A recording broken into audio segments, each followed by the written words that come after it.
You probably understand that whole wheat bread is the better option in the grocery store.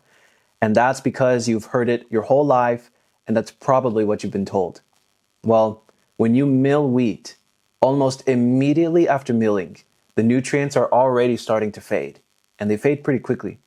Science says that the nutrients are there, and it doesn't really matter for the long period of time.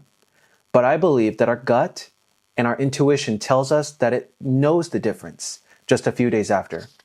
Today, we're going to talk about what happens after you mill wheat and why freshness is everything. So I follow a lady named Vanessa Kimball. Vanessa, she is the founder of the Sourdough School. She is a pioneer in bread-based gut health research. And her research tells us that when you begin to mill wheat, nutrients are lost almost immediately after milling. What she focuses on is gut health, inflammation, and mental health. And in her studies, she comes back time and time again and tells us this core truth, that when you mill fresh wheat and you eat it almost immediately, that is one of the best nutritional decisions that you can make for your body. So when it comes to healthcare, especially Western healthcare and modern science, we have a disadvantage. And that disadvantage is that we separate the body into isolated parts. We study the eye separated. We study the bodily systems, the ear. We separate organs, bodily systems, and nutrients. Everything is in separation. Well, the body was never meant to be that way. The body was meant to work in synergy. What happens in the digestive system and what happens in the nervous system affects the whole body. The body is one interconnected whole organism, and it has to be studied as such. So when we consume flour that is alive, we can't even begin to understand and measure the benefits that happens to the whole body. So fresh flour provides more than nutrients. It provides digestion, healthy digestion. It provides and helps immunity. It helps with our mood. The closer we can get to the original design, the more we can reap the benefits from its wholeness. So what happens after we mill the flour? I want to share with you some essential vitamins that comes from milling wheat. When it comes to vitamin E is a fragile antioxidant in the wheat germ. It's sensitive to light and oxygen. We have B vitamins, things like thiamine and folate. They degrade with time, oxygen, and heat. But we also have essential fatty acids, and these things go rancid quickly, especially in warm, light-filled conditions. So in a place like Texas and Florida, this stuff will go quickly. You have carotenoids, you have flavonoids, which are antioxidants, and these are found in the colored wheats because antioxidant is associated with color. And these things oxidize quickly, almost as soon as you start to mill it. So these vital nutrients are vital to the body. And they support energy. They support brain function. And they also support your mood. So I want to talk to you about a 2008 study that was done about nutrient loss, because the science will say that it doesn't matter because nutrients are there. Well, this 2008 study showed and measured the loss of vitamin E found in two types of flour. They milled whole grain flour and they did it stone ground, and then they roller milled flour and left about 70%. Or they took away 70% of the whole grain. So it's essentially white flour. And what they did was they sealed it up and they left it for 297 days. So that's about almost 10 months, about 3 days shy of 10 months, I believe. And what they found is that the whole grain, it only lost about 24% of the vitamin E. And the white bread flour, it lost a whopping 50%. Now let's remember, 10 months is a long time. And yeah, we can understand that the nutrition is there, but it doesn't mimic your pantry and your kitchen space.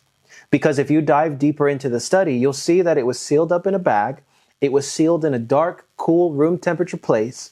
It didn't tell us, I don't think, well, maybe if I dug deeper, it would tell me where it was, but it was dark and it was cool and it was sealed away. So they left it there for 10 months. What happens in your kitchen? What happens in your pantry? When you need to bake, you open the bag. So every time you open the bag to get the flour, you're exposing it to light. You're exposing it to air. And these things degrade the nutrients. We looked at vitamin E, we looked at the B vitamins, we looked at the fatty acids, and we looked at the antioxidants. Air, light, and time affect all these things.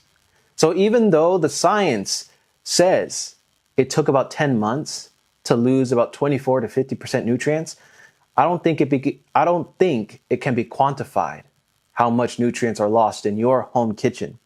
So there's a difference between modern science and our intuition when it comes to baking.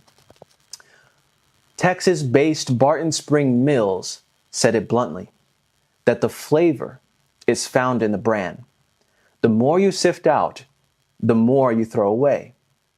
But if you go to their frequently asked questions, you'll see that they recommend that you store your flour in a cool, dark place, and it'll last you about 2 to 3 months. If you store it in the fridge, it'll last about 3 to 4 months. But if you put it in the freezer, you'll go about 5 to 6 months. And in the wheat berry, in the husk that came out from the ground, if you keep it there, it'll last you about 6 years. So God's original design was meant for storage. So the advice that Barton Spring Mills gives is simply mill as you need so that you can eat the flour fresh. So here's what we know. Science confirms that the nutrients remain in the flour for long periods of time, but just because it's there doesn't mean that it's bioavailable for your body. Bakers confirm that flavor and nutrition is lost almost immediately after milling. Have you ever wondered why, whenever you bake something, it might be delicious the first time you bake it, but then you may bake another time from the same bag, or you may buy a whole nother bag entirely? Well, that's because time is a factor in your flour. You cannot know how long ago your flour was milled in the grocery store. I believe every bag varies because it's impossible to track where your bread came from in the grocery store. You see, try to track your farmer is almost impossible. You might be able to track your miller because there's only about 5 major millers here in the United States, and that number is an estimate. I'm not really sure the total number, but you can count it on one hand. That's how many there are. But say you do all those things. There's no way you can track how long ago they actually milled the wheat, because it could have been sitting in their storage for long periods of time before it got into a truck and it traveled across the United States into the shelves of the grocery store and then finally into your pantry. So by the time you open it, by the time you use it to bake some flour, that flour has already lived a life, probably weeks in advance. So the objective is to use fresh flour and to go to your local mill and get some flour. I know that across the United States, we might not have access to a mill because here in Texas, I only have access to about 2 good mills. And that is Barton Spring Mill and some mill that's found near Waco, Texas. So if you have it in your heart that you want to be a miller, that you want to grow wheat and mill it, I encourage you to become a wheat miller because we need them. We need more than we know. And I encourage you to start now. So that's what I have for this video. When you mill wheat, freshly milled wheat is more than a trend. It's a part of restoration. And we're on a mission to restore bread back to its rightful place. Our modern bread system has broken bread. It was never designed to be this way. And with each of you understanding what bread is and where it comes from and how to use it, we can begin to restore bread one loaf at a time.